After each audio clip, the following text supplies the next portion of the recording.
Welcome to the Passionpreneur Experience, where I examine the thoughts, energy, and strategy a side hustler needs to grow their entrepreneurial dreams, all while they work their corporate 9-to-5 day job. I'm your host, Bridget Cobb. Now let's get started.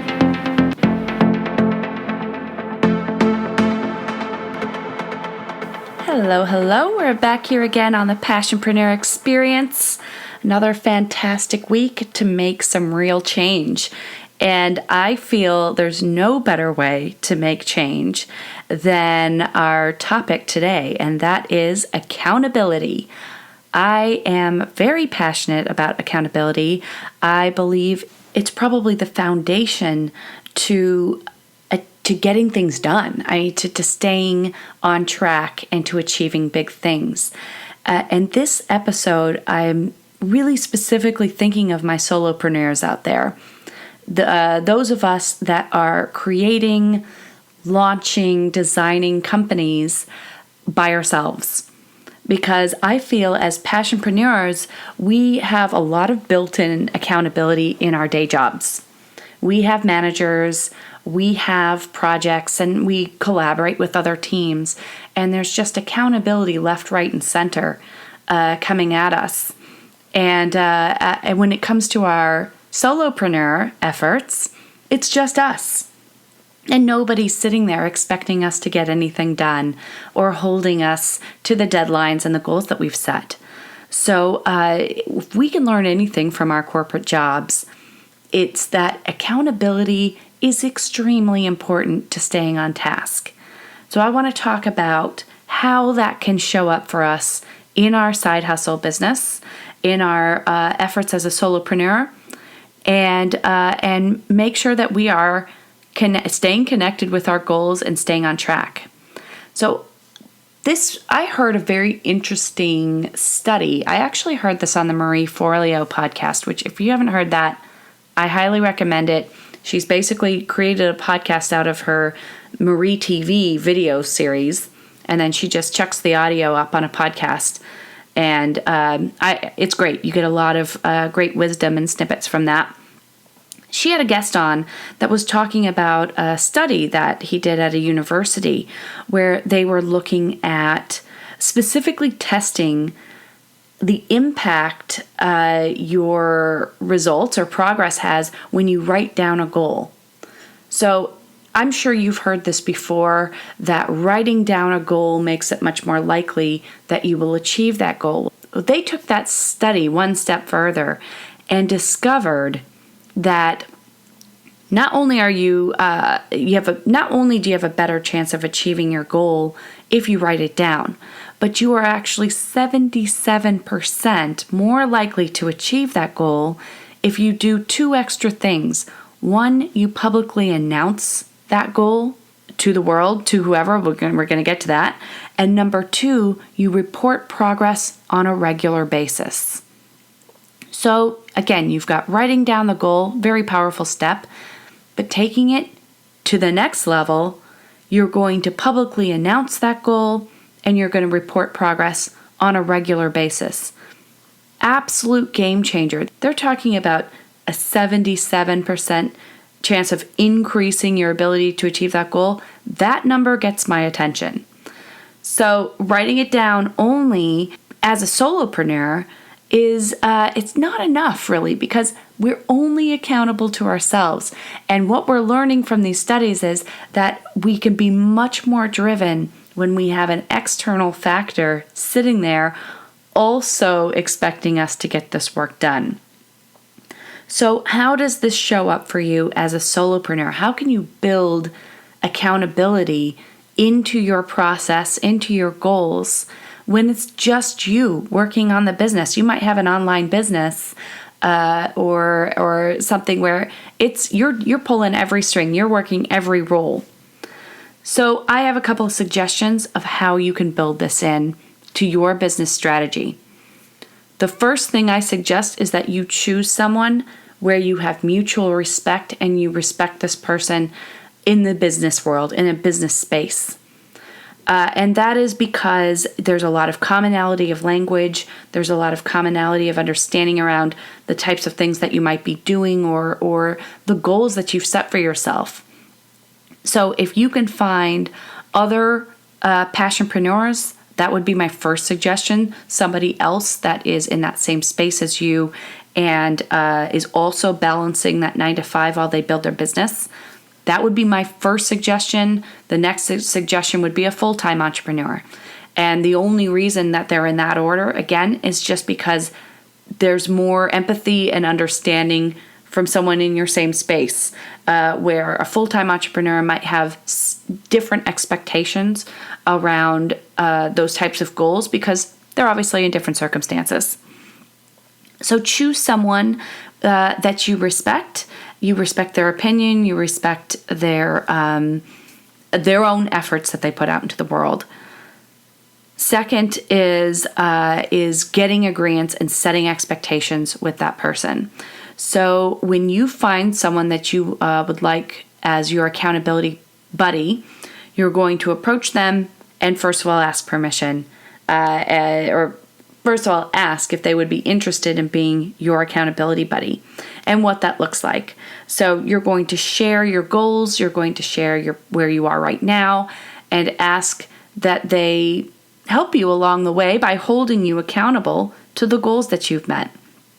And you can set up, you'd probably start by setting up your cadence. So how often do you want to meet? And this is really going to vary based on where you are with your business, the types of tasks and strategies and goals you've set for yourself, and your timeline. Where do you want to go and in what amount of time?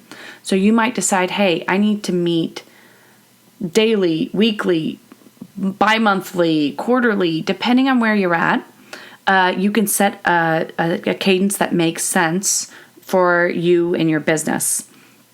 How often are you going to meet? And then how are you going to share your progress with that person? Is that going to be an in-person meeting where you actually present what you've done? Are you going to build a report for that person and hand it over so they can see your progress? Maybe it's a diary that you keep where they have access and they can go in and read. So what does that look like and how does that make sense for your business? Maybe it's even they've agreed that they'll be your tester. So you say, okay, you'll have the beta product in hand by X date to give me feedback.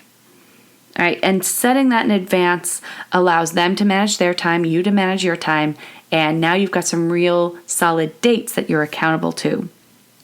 I highly suggest once you get that person's agreement that they're on board and they're going to be your accountability partner, that you lock that in on a calendar. So if you're meeting every other week or you're meeting once a month, that you set a standing appointment in the calendar as far out as you need to, so that time's locked in. And we know things change and schedules move around, but having that standing date in your calendar and in your accountability partner's calendar really allows you to keep your eyes focused and make sure you're running towards your dates and your goals that you've set. It's important that not only do you set the time up and the understanding of this is how I'm going to share my progress with you, so that you guys can respect the time that you set aside, but that you also set expectations with your accountability buddy of how they're going to keep you accountable or how they're going to hold you accountable. And what you're really doing here is you're empowering your accountability buddy to hold you accountable. Because you can imagine sometimes it could be awkward for them to say, well, what do I do if you don't achieve your goals? All right, so set that expectation in advance. And that can look like a couple of different things. You might say, we're gonna meet on a weekly basis, and if I don't make my goal the first time, I would like to have a conversation about why I didn't hit that goal and what I did instead. And then if I miss it again and again, then I want you have the ability to ask me to write something up for you and on my mission and my values and what I want to achieve. And so you're kind of empowering them and taking that awkwardness away from them to do something about it and have a consequence for when you miss a target or miss a date. So give them that power to be able to do that. And, you can even have something quite tangible. So, for instance, you could say, well, we're going to meet for coffees once a week. And if I miss my goal 3 weeks in a row, then I have to pay for the next month's round of coffees. So you could get a little bit playful with it if you want and have some type of tangible consequence for yourself. This is really about you building in that accountability process, empowering your accountability partner to enforce it, and making sure you have a shared understanding in advance so everybody knows how they're going to interact when you hit a target and when you don't hit a target. Because there could also be agreements put in place for when you do hit your targets, and they might want to support you in some way. And if they want to offer that up and you want to build that into your partnership, then fantastic. So if you do not have an accountability buddy right now or an accountability partner as part of your business plan, and especially if you're hesitant to add that person into your strategy, I would highly suggest that you ask yourself why, and you do a little bit of investigating to see why you've been hesitant to add that layer in for yourself. You may uncover that there's some real mindset work that needs to be done underneath the covers. It could be that, well, I'm not confident in the goals that I've set for myself. I don't want people to know how often I miss my goals. I don't want I don't want that person to lose respect for me because I'm not doing the work I said I would do. There's a lot that might come up for you where you realize you're actually hiding a little bit, and you don't want people to know what type of progress you're making because you're not proud of it. This is a real challenge, and putting yourself out there, becoming a bit more vulnerable is a powerful exercise. To kind of free yourself from that thought space of, because that takes a lot of energy, guys. When you start really harboring ill feelings towards yourself and your project and your progress, that's energy that you could actually spend in a much better way towards being productive. So if you find that you're holding a lot of that onto a lot of that energy about self-doubt and maybe even kind of beating yourself up a little bit for not experiencing or realizing the progress you had originally intended, then allowing that conversation to flow through your accountability partner and really talk that out, you may find that you've just set slightly larger goals than was truly realistic for the time that you had in place. So that's okay. That's something that you can renegotiate with your accountability partner to say, okay, I see where I need to break this down a little bit further. I need to break down these steps a little bit further so that I can start realizing some wins and then chase that momentum. All right, so I find the accountability partner absolutely essential to my work ethic, to my drive. And I'm confident that if you experiment with that a little bit within your own business, you'll find that they weren't kidding with that university study. It actually will drive your ability and your drive to hit larger and more interesting goals for yourself. The real key here is making sure that you report that on a regular basis and that you've got somebody standing there or, on the other side of a phone line or at a coffee shop or in a virtual community that is expecting you achieve that just as much as you expect it from yourself. Right? When you can touch base with them along the way and say, oh, I'm slightly behind right now. I really don't feel like I'm going to make this target after all. You've got the opportunity to have a conversation with someone and say, is there opportunity for me to reset right now? Is there opportunity for me to redirect or to look at how I'm spending my energy? Or let's walk through how I'm spending my time right now and see if we can find some wastage. Where am I wasting time that I could better spend doing something productive. That's what an accountability partner can offer for you. And it's another big reason why I say make sure it's somebody that you respect. You respect their opinion and their process, and that they're also business focused like you are and have that same drive. I think that will really help you to have more productive conversations and to be fully held accountable to the goals that you're setting. Again, you can do this through mastermind groups. You can do this through having a professional coach. You can do this through your own peers and your own networking. You can build a group of accountability partners and meet on a regular basis. And of course, I offer the Passionpreneur Experience Facebook community with built-in accountability there. So jump in, start meeting different people in the community and building that tool for yourself with the members of the community that are already there. So get out there, guys, set big goals, get accountable to those goals, report your progress on a regular basis, and really start realizing some massive growth.